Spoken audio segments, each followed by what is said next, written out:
Apreciados hermanos, explico la palabra del domingo 14 del tiempo ordinario. La primera lectura es de Ezequiel capítulo 2 versículos 2 a 5. El profeta es enviado a predicar a los exiliados en Babilonia. Todos los pueblos han reconocido técnicas y formas de adivinación. Han confiado en magos, astrólogos y hechiceros para conocer los secretos y planes de los dioses. Las sibilas en la mitología griega y romana eran mujeres que pronunciaban oráculos en todo el Mediterráneo para predecir el futuro y se asociaban generalmente con rocas y fuentes sagradas. Israel rechazó todos estos sustitutos de profecía porque comprendió que el único instrumento elegido por Dios para comunicarse con los seres humanos es el profeta, el hombre capaz de comprender los pensamientos y la voluntad del Señor y de transmitirlo fielmente a sus hermanos. Con razón, los profetas suelen introducir su mensaje con la fórmula solemne «Así dice el Señor», porque son conscientes de que lo que van a referir no pertenece a ellos sino a Dios. Ezequiel tendría alrededor de 30 años cuando sucedió la catástrofe del exilio en el año 597 a.C. Él fue deportado a Babilonia junto con el último rey de la dinastía de David y los hombres más notables y prestantes de Israel, ancianos, sacerdotes, profetas, personas instruidas, carpinteros, herreros, etc. Una vez que Nabucodonosor conquistó Jerusalén, dejó en el país solamente a la gente pobre, a todos los demás se los llevó con él a Babilonia. Dios ve las circunstancias y suscita la vocación del profeta, porque ella nace de un acto de amor de Dios por su pueblo que sufre. El Señor ve a su pueblo exiliado en Babilonia y llama a Ezequiel, el profeta de la esperanza, para que ejerza su misión entre ellos. En el pasaje de hoy tenemos una de las mejores descripciones de la vocación y la misión profética. El mensaje es claro: Dios en ningún momento abandona a su pueblo, incluso cuando peca y es responsable de su propia desgracia, no lo deja sin su palabra. En el año 593 a.C., Ezequiel anuncia un mensaje duro y desagradable para los exiliados. Ellos anhelaban el regreso inmediato a la tierra de sus padres y el profeta se encargó de disipar estas ilusiones y convencerlos de que organizaran sus vidas en tierra extranjera. Desde Jerusalén también Jeremías les exhortaba diciendo: construyan casas y habítenlas, planten huertos y coman sus frutos, tomen esposas para sus hijos y casen a sus hijas. Pidan por la prosperidad de la ciudad a la que yo los desterré, porque su prosperidad será la de ustedes. Nuestro pasaje hace parte de la vocación de Ezequiel cuando el regreso de los exiliados a su tierra estaba lejos de cumplirse. El episodio se sitúa en el 5º año del cautiverio del rey Joaquín en Caldea, a orillas del río Quebar. En aquellos días entró en mí el Espíritu y me levantó poniéndome de pie, y oí al que me hablaba. Me decía: Hijo de hombre, yo te envío a Israel, pueblo rebelde. Se rebelaron contra mí ellos y sus padres, se sublevaron contra mí hasta el día de hoy. A hijos duros de rostro y de corazón empedernido te envío. Les dirás: esto dice el Señor. Te escuchen o no te escuchen, porque son un pueblo rebelde y sabrán que hay un profeta en medio de ellos. De acuerdo con lo que el profeta nos cuenta en el versículo que precede a nuestro pasaje, mientras él permanece postrado en tierra, oye una voz que le dice: levántate, quiero hablarte. Y ahora nos dice que inmediatamente siente un espíritu, como una fuerza nueva y misteriosa que lo invade y lo levanta. Ezequiel era hijo de Buzi, un sacerdote del templo de Jerusalén, y estaba orgulloso de pertenecer a su familia noble. Ahora el Señor se dirige a él con un nombre nuevo. Lo identifica como hijo de hombre para recordarle su humilde condición ligada a la tierra. Esta es una expresión que significa simplemente ser humano, ser frágil, un ser común, un mortal. En general, un profeta no es un ángel con aureola, no es un personaje con habilidades misteriosas y poderes arcanos, sino un simple hombre con todos los defectos, debilidades y también limitaciones psíquicas y mentales de las que ningún mortal está exento. Cuando leemos el libro de Ezequiel, se evidencia que en él se alternaban momentos de euforia y momentos de abatimiento. era próspero a la depresión y se encerraba a veces en prolongados mutismos. Pero él mismo dice que después de la llamada del Señor se quedó 7 días aturdido en medio de los deportados. El destinatario del mensaje de Ezequiel es un pueblo rebelde. Los deportados a Babilonia no eran más pecadores que los otros, simplemente se dejaban seducir por los que alimentaban falsas esperanzas, por quienes les ofrecían opciones fáciles y atractivas, pero que no conducían a la vida. La tarea del profeta auténtico es anunciar el mensaje de Dios que inquieta las conciencias, perturba y sugiere opciones de vida comprometidas. Es por esto por lo que muchas veces son rechazados, pero Dios los anima. A Ezequiel le dice, te escuchen o no te escuchen, sabrán que hay un profeta en medio de ellos. Aunque aparentemente la misión de este profeta haya sido un fracaso, logró su objetivo. Reveló la bondad de Dios para con su pueblo, mostró que el Señor no lo olvida nunca y que ni siquiera el pecado más grande puede hacer que se rompa la alianza que Él ha establecido con la humanidad. La segunda lectura es de la segunda carta a los Corintios, capítulo 12, versículos 7 a 10. Pablo se gloría de sus debilidades para que permanezca en él la fuerza de Cristo. La segunda carta a los Corintios refleja una época de relaciones agitadas entre Pablo y los cristianos de Corinto. Las críticas que el apóstol dirigió en su primera carta a algunos miembros de la comunidad que llevaban una vida poco consecuente con los valores cristianos provocaron una reacción extrema y una campaña organizada para descalificar el trabajo misionero de Pablo. Estas personas eran agitadas por unos misioneros itinerantes procedentes de Palestina que se consideraban representantes de los 12 y ostentaban cosas raras, experiencias místicas, raptos extáticos, visiones, para demostrar que su predicación tenía la aprobación de Dios. Estos misioneros consideraban a Pablo como una persona engreída, orgullosa, que se jactaba del Evangelio y afirmaban que él era inferior a los otros apóstoles por no haber convivido con Jesús y que su catequesis no estaba en consonancia con la doctrina de la Iglesia.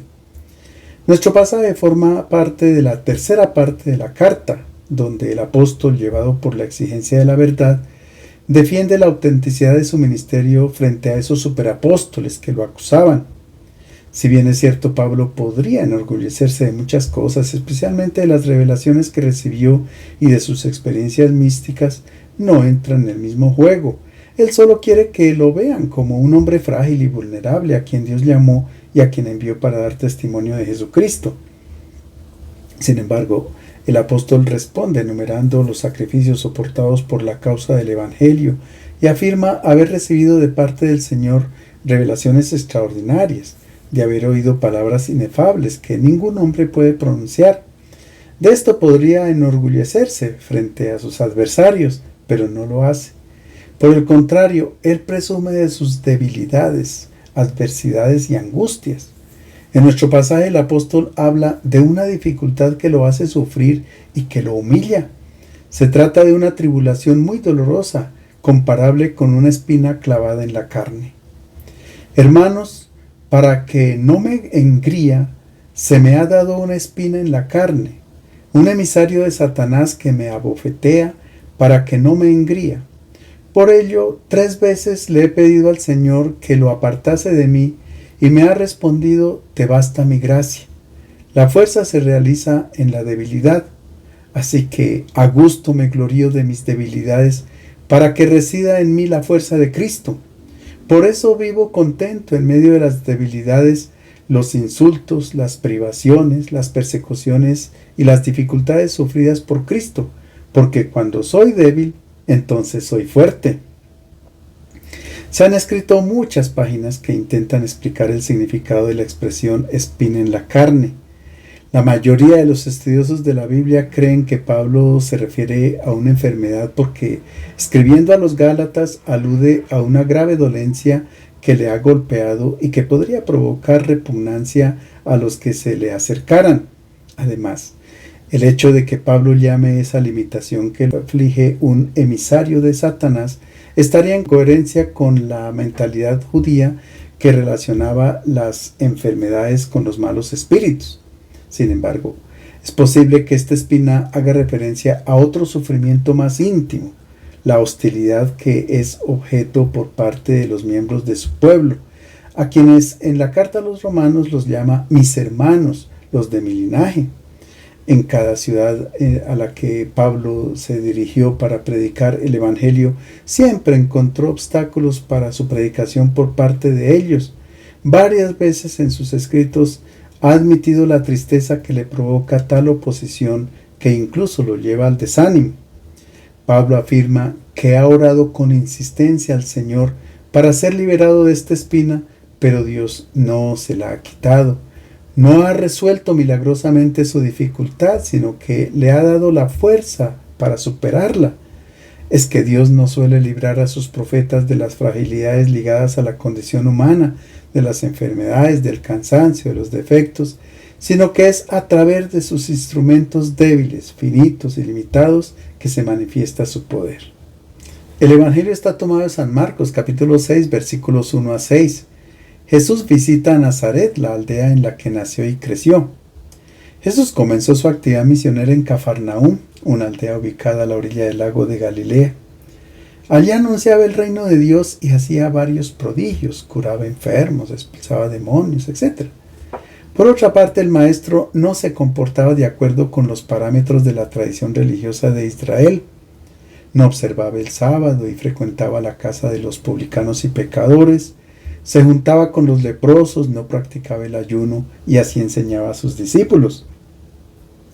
Con este comportamiento Jesús está mostrando un nuevo rostro de Dios que ama a todo el mundo sin ninguna clase de discriminación, ni por la enfermedad, el pecado, la clase social, la raza, la lengua, etc. Jesús perdonaba los pecados incluso sin exigir el arrepentimiento de las personas, porque cuando ellas experimentaban el amor de Dios, sus corazones se movían a la conversión. Un grupo de escribas y fariseos preocupados por el comportamiento de Jesús, que ponía en peligro su fe y sus tradiciones, se dirigen de Jerusalén a Galilea para hablar con él y a la vez persuadir a la gente de que Jesús actúa con el poder de Belcebú, y por eso es que él puede realizar prodigios. Belcebú era un dios curandero, asociado con el dios Baal de la religión cananea, adorado por los filisteos en la llanura de Sharón. Su templo estaba en Ecrón. Pero para los judíos esta divinidad era considerada como un demonio. Las autoridades religiosas de Israel no soportaban el comportamiento de Jesús y lo querían eliminar de alguna manera. Cuando los familiares de él, que estaban en Nazaret, se enteraron del peligro que corría, no duraron en viajar a Cafarnaúm para traerlo a casa, incluso por la fuerza. Pero no lograron el objetivo. Cuando lo mandaron llamar, él no salió de casa, sino que respondió: ¿quién es mi madre y mis hermanos? E indicando a las personas que estaban alrededor escuchándolo, dice: ellos son mi madre y mis hermanos, aquellos que escuchan mi palabra y la acogen. Sin despreciar a los familiares de sangre, ahora Jesús ha formado otra familia con quienes acogen el reino de Dios, es decir, la propuesta de un mundo nuevo, una nueva humanidad que se rige por las lógicas del amor. En nuestro pasaje, el evangelista narra el regreso de Jesús a Nazaret, pero no como consecuencia de la preocupación de los familiares, sino por iniciativa propia. Unos meses más tarde de la visita de su familia de Nazaret, Jesús vuelve a su aldea. Escuchemos cómo inicia el texto. En aquel tiempo Jesús fue a su patria en compañía de sus discípulos. Jesús tomó la decisión de subir desde Cafarnaúm hasta Nazaret, no solo para hacerle una visita a la madre, a su familia o a algunos de sus amigos.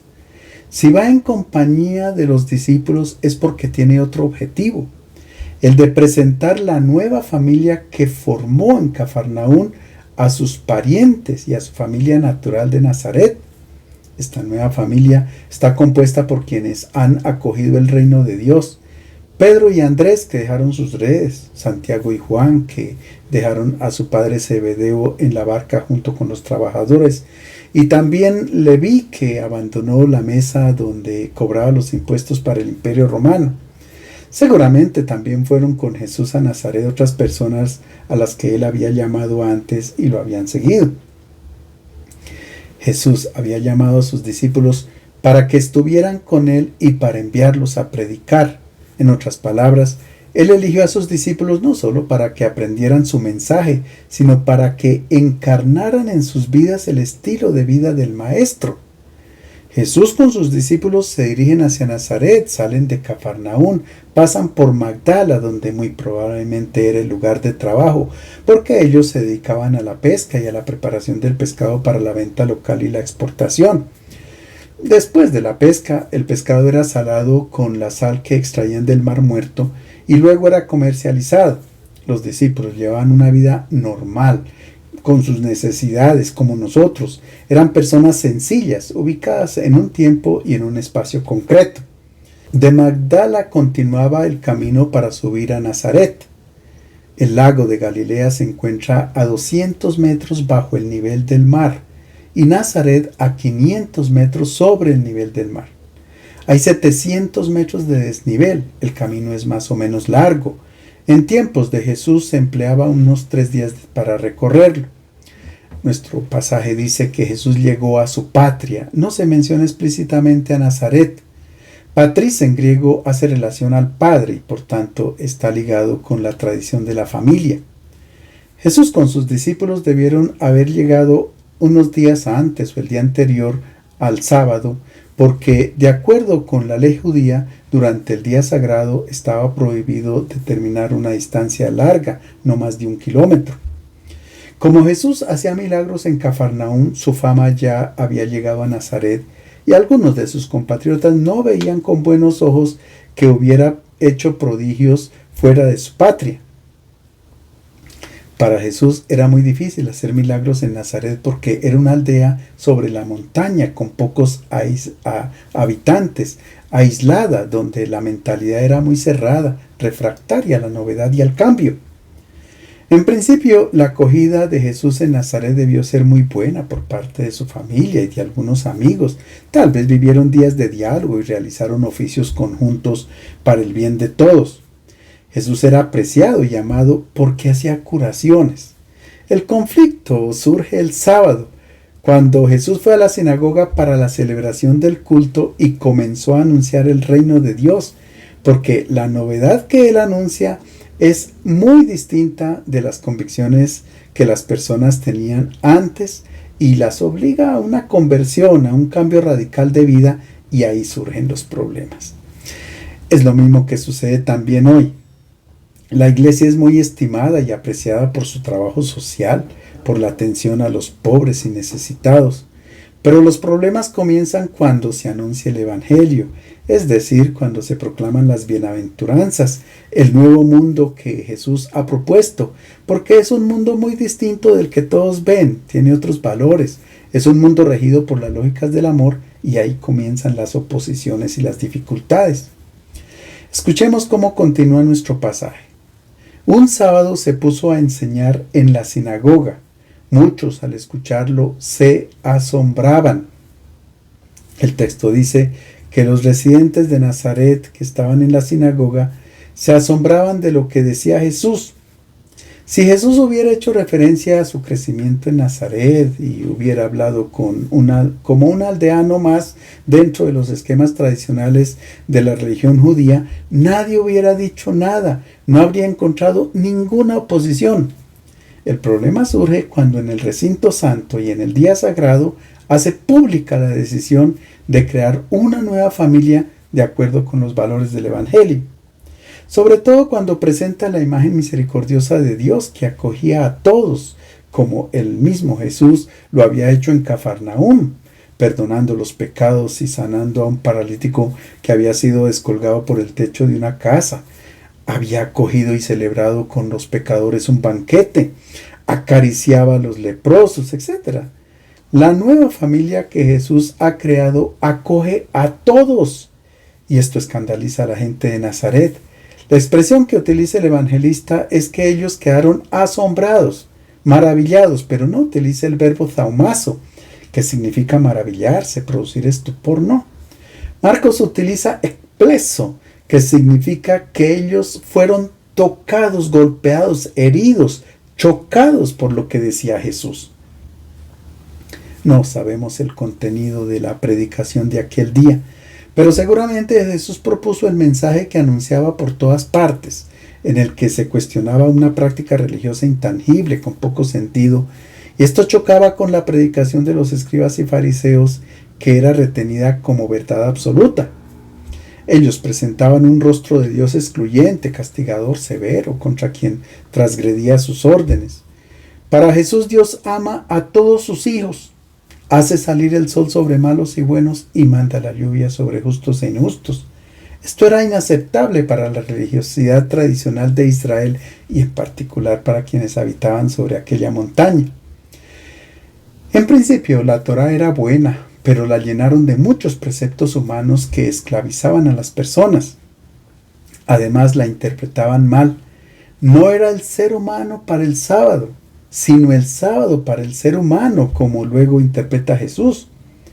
Mientras que la tradición religiosa establecía que la salvación estaba reservada solo a los hijos de Abraham como pueblo elegido, Jesús dice: la vocación de Israel está al servicio de los paganos para llevarles las bendiciones de Abraham.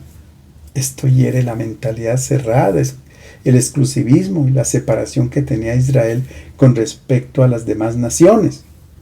Ahora se entiende por qué los habitantes de Nazaret han reaccionado fuertemente. De frente a esta novedad, ellos se deberían haber interrogado si era justo o equivocado lo que Jesús proponía, o al menos debieron haber pedido explicaciones, o lo que hubiera sido mejor, haber razonado y discernido si Jesús tenía razón, pero en cambio pusieron una serie de objeciones. Escuchemos. ¿De dónde saca todo eso? ¿Qué clase de sabiduría se le ha dado? ¿Y qué hay de los grandes milagros que realiza con sus manos? ¿No es este el carpintero, el hijo de María, el hermano de Santiago y José, Judas y Simón? ¿No viven aquí entre nosotros sus hermanas? Y esto era para ellos motivo de escándalo. Los habitantes de Nazaret son buenas personas, practicantes de su religión, pero las enseñanzas de Jesús les afectan sus creencias y creen que ellos están en la verdad. Es por esto por lo que hacen una serie de objeciones que sirven para justificarse y convencerse de que ellos tienen la razón y así no tener necesidad de dejarse tocar por el mensaje del Maestro. Estas objeciones también son formuladas hoy por creyentes y no creyentes. Veamos cada una de ellas. ¿De dónde saca este tal todo esto? No mencionan el nombre de Jesús, sino dicen este tal. ¿De dónde saca la capacidad para hacer prodigios? La respuesta para ellos era segura. Se unen a lo que habían dicho los rabinos. Él hace todo esto porque está en complicidad con Belcebú, el príncipe de los demonios. Los paisanos de Jesús no se preguntan si la propuesta de él crea amor, gozo y paz y armonía entre las personas. La persona que actúa según el Evangelio produce obras bellas, es realmente humana. La segunda objeción: ¿qué clase de sabiduría se le ha dado? A este tal, aquí tampoco pronuncian el nombre de Jesús. Se interrogan por el origen del mensaje porque no proviene de los guías espirituales y religiosos de su tiempo, de Israel. Como no corresponde con lo tradicional, lo que siempre se ha escuchado y aprendido, entonces concluyen que no es confiable. La pregunta correcta debió haber sido: ¿es verdadera o es falsa? ¿Es justa o equivocada esta sabiduría? ¿Este nuevo rostro de Dios que se propone es verdadero o falso? ¿El Evangelio humaniza o no? La pregunta no es de qué púlpito o de dónde viene la predicación, sino si en verdad ella promueve la dignidad humana. La tercera objeción: ¿no es este tal el carpintero?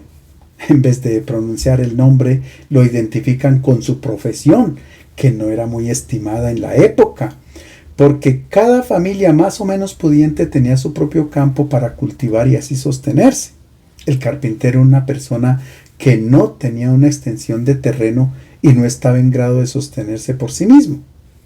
El trabajo que hacían los carpinteros eran trabajos sencillos, que en toda familia había alguien que lo hiciera en tiempos libres, arreglar los objetos que se dañaban o hacer oficios en el ámbito de la construcción. Identificando a Jesús con la profesión se banaliza su mensaje. Él no es un rabino, no es un sacerdote, no es un escriba ni un jefe de la sinagoga, no pertenece a una élite. Es un carpintero, vale poco. Esta es otra buena excusa que plantean los parientes y los paisanos de Jesús para no acoger su mensaje. Puede suceder lo mismo hoy. Primero nos fijamos en la condición y los errores del predicador antes que confrontarnos con el evangelio que anuncia. Por último, sus paisanos dicen, ¿acaso no es el hijo de María? Y en la cultura de la época, identificar al hijo con la madre era una ofensa. El hijo era identificado con el padre, aunque estuviera muerto, pero nunca con la madre. Cuando se identifica al hijo con la madre es porque se pone en duda la paternidad. Y luego ellos citan a todos los parientes, Santiago y José, Judas y Simón. No sabemos qué grado de parentela los relacionaba, pero todos tienen nombres hebreos muy tradicionales. La familia de Jesús era muy tradicionalista y no podía aceptar su mensaje. Tanto es así que en el Evangelio de Juan dice que ni siquiera sus hermanos, parientes, se habían adherido a él. La gente del pueblo veía que ni siquiera su familia creía en él y se escandalizaba. Veamos ahora la respuesta de Jesús. Jesús les decía, a un profeta solo lo desprecian en su tierra, entre sus parientes y en su casa. Y no pudo hacer allí ningún milagro, salvo sanar a unos pocos enfermos a quienes impuso las manos. Y se asombraba de su incredulidad. Después recorría los pueblos vecinos enseñando. Tal vez cuando Jesús resolvió ir a Nazaret tenía muchas esperanzas, pero la experiencia fue amarga y desalentadora. Él concluye citando un proverbio. A un profeta solo lo desprecian en su tierra, entre sus parientes y en su casa. Hay una referencia similar en el prólogo del Evangelio de Juan. Vino a los suyos, pero los suyos no lo acogieron. En Cafarnaúm se vio envuelto en serios conflictos con las autoridades políticas y religiosas. Atacó a los escribas y fariseos, denunció su hipocresía y dureza de corazón, pero nunca tuvo problemas con la gente sencilla. Ahora son los campesinos de su aldea nativa, su familia, gente sencilla, los que no lo entienden y lo rechazan. Se repite aquí la historia del profeta Jeremías, que fue amenazado por sus compatriotas. No profetices en nombre del Señor si no quieres morir en nuestras manos. Y Dios le dice, tus hermanos y tu familia también te son desleales. El evangelista subraya que Jesús no pudo hacer allí ningún milagro, salvo sanar a unos pocos enfermos a quienes impuso las manos. Lo que hace que sucedan prodigios es la fe en el evangelio, no los milagros que vienen de afuera. El prodigio es el mismo evangelio cuando se acoge y se encarna en la propia vida. Si en el mundo de hoy no ocurren acontecimientos prodigiosos, si no se establece la paz, la justicia y la reconciliación entre los pueblos, la razón es siempre la misma. Los seres humanos no confían en la palabra de Cristo o no la conocen. Donde se acoge el evangelio nace un mundo nuevo, donde se vive en armonía, gozo y paz. Estos son los prodigios. Si se rechaza el evangelio, no sucede nada. El mundo, las familias, la sociedad continúan con una mentalidad antigua. Hay guerras, odios, egoísmos, envidias, rivalidades, fanatismos, idolatría, corrupción, etc. Jesús se maravilla de la incredulidad de los habitantes de Nazaret. Solo 2 veces aparece el verbo thaumazo, maravillarse, relacionado con Jesús. Aquí por la falta de fe de sus paisanos y su familia, y la segunda vez por la fe del centurión romano, un pagano que le dice, Señor, no soy digno de que entres bajo mi techo, pero solamente di la palabra y mi criado quedará sano. Nuestro pasaje termina de modo optimista. La visita de Jesús a su patria no fue un fracaso. Podríamos pensar que Jesús se hubiera desanimado por lo que pasó en Nazaret, pero no fue así. No es como cuando hay una incomprensión con el párroco que la persona sale corriendo y abandona la comunidad. No es así. Jesús no se desanima, sino que después recorría los pueblos vecinos enseñando. Él continúa anunciando el mensaje del Evangelio. El Maestro es un ejemplo de vida, de entusiasmo y de fuerza para anunciar la palabra sin desanimarnos cuando aparezcan los obstáculos para ejercer la misión. Les deseo un feliz domingo.